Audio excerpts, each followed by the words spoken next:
औज़ुबिल्लाहिमिनश्शैतानिर्रजीम बिस्मिल्लाहिर्रहमानिर्रहीम @अक्सर अकरमू अय्याका नअबुदु व इय्याका नस्तईन। जनाब आप देखें कि बजट में इन्होंने पूरे पाकिस्तान में स्वाय एक स्क्रैप जो कि नवाज शरीफ का ख़ानदानी वो है, स्क्रैप पर कोई टैक्स नहीं लगा, बाकी पूरे पाकिस्तान में हर चीज़ पर टैक्स लगा दिया जनाब। सबसे बड़ी कि तनख्वाहों पर टैक्स लगा दिया और जनाब सबसे ज़्यादा 400 कितने अरब रुपया सिर्फ टैक्सों से मिलेगा। तो जनाब ये कितनी बड़े जुल्म की बात है कि आपने किताबों पर टैक्स लगा दिया, कुरान पाक के जो कागजात थे उनकी तबात पर टैक्स लगा दिया। तो जनाब वाला ये बहुत बड़ा जुल्म है पूरे पाकिस्तान में। आप देखें कि गरीब पिस कर रह गया, गरीब मर कर रह गया, वो जो दिहाड़ीदार मजदूर है उसका क्या बनेगा जनाब। सरकारी मुलाजम तो तकरीबन को चलो 12, 14, 15 लाख होंगे, बाकी तो जनाब 24 करोड़ आवाम तो सरकारी मुलाजम नहीं। तो हमारी ये गुजारिश है कि जनाब आप ये बजट जो है इस पर नज़रसानी की जाए और जनाब सरकारी मुलाजमीन पर जो टैक्स लगाया है तनख्वाहों पर उसको फिलफौर ख़त्म किया जाए, वरना ईद के बाद इंशाअल्लाह ताला तुम्हारा बंदोबस्त वैसे ही होने वाला है। इसके साथ साथ जनाब मैं ये कहता चलूँ कि चौकीदार, आप समझते हैं कि चौकीदार हमारे मुल्क का सबसे बड़ा सरबराह चौकीदार होता है। तो चौकीदार ही जब अपना मिलकर और जब अमेरिका के साथ मिलकर उसके आशीर्वाद पर हर पॉलिसी पर अमल करवाएगा, वर्ल्ड बैंक IMF पर अमल करवाएगा, तो आप देखें कि जनाब जब हिंदुस्तान पाकिस्तान बना तो उसमें सबसे पहले जुल्म किया एक सबसे बड़े चौकीदार जनरल अकबर ने किया, उसने लियाकत अली ख़ान को कत्ल करवाया। उसके बाद जनाब फातिमा जना को एक बहुत बड़ा डिक्टेटर अयूब ख़ान, उसने जनाब वाला उसकी बेहरमती की और जनाब वाला धांधली के ज़रिए गुलाब के फूल को इलेक्शन जितवाया और लालटेन को हराया।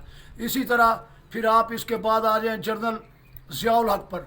तो जनरल ज़ियाउल हक ने, एक डिक्टेटर ने, एक कुत्ते जजों ने, बेगारे जजों ने, काजी फैज़ ईसा जैसे जजों ने जनाब वाला जुल्फ़िकार अली भुट्टो को फांसी दिलवाने में अहम किरदार अदा किया और जस्टिस नसीम हसन शाह ने ज़ियाउल हक के कहने पर भुट्टो साहब को परवाने पर फांसी के साइन कर दिए। तो जज बिक गए। तो जनाब इसके बाद फिर आप आ जाए जनरल के बाद फिर जनरल मुशर्रफ आ गया। जनरल मुशर्रफ ने भी इसी तरह अपना बड़े बाजू अकड़ा कर कहा कि मेरे में जान है। आज वो भी दुनिया से चले गया, आज उसको भी अल्लाह ताला ने सज़ा दे दी और जनाब उसके बच्चे भी अरबों के मालिक हैं। मुझे ये बताया जाए, मेरा सवाल है सबसे बड़े चौकीदार से कि जनाब आप ये बताएं कि कितने जनरल चले गए, कितने ब्रिगेडियर चले गए, कितने कर्नल चले गए। आप मुझे बताएं कि क्या इन सब के पास इतना पैसा आ जाता है कि ये तनख्वाहें इनकी क्या है और इनके बच्चे अमेरिका में पढ़ते हैं। जनरल आसिम मुनीर साहब आपके बच्चे भी अमेरिका में पढ़ते हैं, इतना पैसा कहाँ से आ जाता है जबकि आपकी सैलरियाँ तो बहुत कम होती हैं और वो जो सैलरियाँ वो भी हमारे टैक्स के पैसों से, जो हमारी सैलरियों में से कटते रहे उस टैक्स के पैसों से आप पढ़ते हैं। तो जनाब आपको कौम देख रही है, कौम भसन हो चुकी, आप सिफर हो चुके। आपने गिरफ्तारियाँ की, 9 मई का वाक़या को 1 साल हो गया। तो जनाब आज तक आसम मंजर यहाँ पर नहीं है। कहाँ पर वो CCTV फ़ोटोज़, उसको मंजर यहाँ पर लाएँ। कोर कमांडर के पास कौन बंदा जा सकता है? आपके थाने के पास नहीं जा सकता, आपके टर्ली के पास नहीं जा सकता। तो जनाब आप हमें इस बात का जवाब दें कि क्यों उस तरह मुल्क के साथ करें हैं। अपनी ज़ातियात पर ना आए। ये जो आपने टीम फार्म 47 वाली आपने मुल्क में नागज की है, मुसलत की है, इसका भी आपको जवाब देना पड़ेगा। ज़्यादा से ज़्यादा क्या होगा, आप 3 साल गुजार देंगे, फिर आपको इस मुल्क को छोड़कर जाना पड़ेगा। फिर आपका भी पता लगेगा कि आपने भी किसी मुल्क में जनाब वाला अपनी जायदादें बना ली हैं। तो जनाब हम यही हम जजों को कहेंगे, जजों खुदारा खौफ करो तुम लोगों ने और जनाब वाला चौकीदार ने और जनाब ये जो फार्म 47 वाले इन्होंने मिलकर मुल्क को तबाह कर दिया है।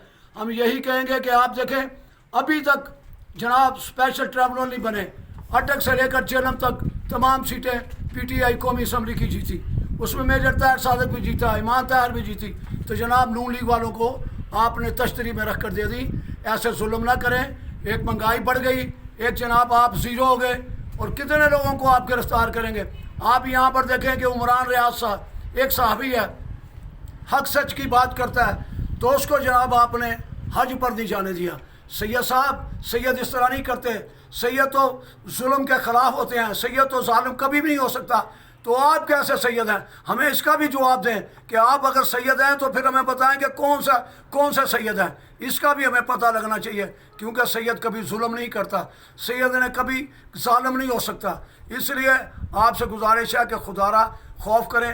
9 مئی میں آپ نے عورتوں سے ڈرتے ہیں آپ جناب، آپ صحافی کے پیچھے، جناب آپ پی ٹی آئی کے کارکنوں کے پیچھے خسرو کی وردیوں میں اپنا خسروں کو اپنا بھیج دیتے ہیں خواجہ سرا بنا کر۔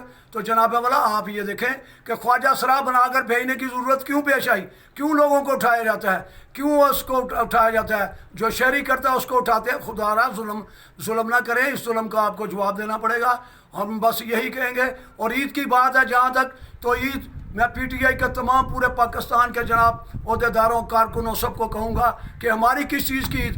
جب 200 مقدمات عمران خان پر بنا دیے جائیں، جب ہمارے اوپر بے تحاشا دہشت گردی کے مقدمات بنا دیے جائیں، ہزاروں لوگ ہمارے جیلوں میں ہوں، اور جناب عید کے دن بھی لوگوں کو گھروں سے پکڑا جائے، تو ظلم اور شرم کی بات ہے۔ ہماری جناب والا ہم رسم ضرور پوری کریں گے، عید قرباں ہے، قربانی بھی دیں گے، لیکن جناب والا آپ سے یہی گزارش کریں گے کہ خدا را ہوش کے نخون لیں، حق سچ پرانے دیں، نہیں تو ایک وقت آئے گا کہ یہ انقلاب کی طرف جائے گا، پھر آپ سڑکوں پر، پھر دنیا سڑکوں پر ہوگی۔ تو آپ کی مہربانی ہے کہ آپ اصلاح نہ کریں، پی ٹی آئی کو پی ٹی آئی کا حق دیں، اس کی جو مخصوص نشستیں ہیں وہ بھی دی جائیں تاکہ ملک کا بول بالا ہو۔ یہ چوروں ڈاکوؤں جنہوں نے دبئی میں بھی بے تحاشا، جو اس میں جرنیل بھی ہیں، اس میں جناب والا سیاستدان بھی ہیں، اس میں بیوروکریٹ بھی ہیں، ان کے اتنی جائیدادیں تمام باہر کے ملکوں میں جتنی جائیدادیں واپس لائیں نا، آپ بغیرت نہ بنے نا، غیرت مند بن کر واپس لائیں، اور یہ سارا قرضہ ہمارا ملک کا اتر سکے۔ اور جناب والا IMF کی شرائط ہمیں قبول نہیں، اور انشاءاللہ تعالیٰ عید کے بعد دما دم مسک لندر ہوگی۔ شکریہ۔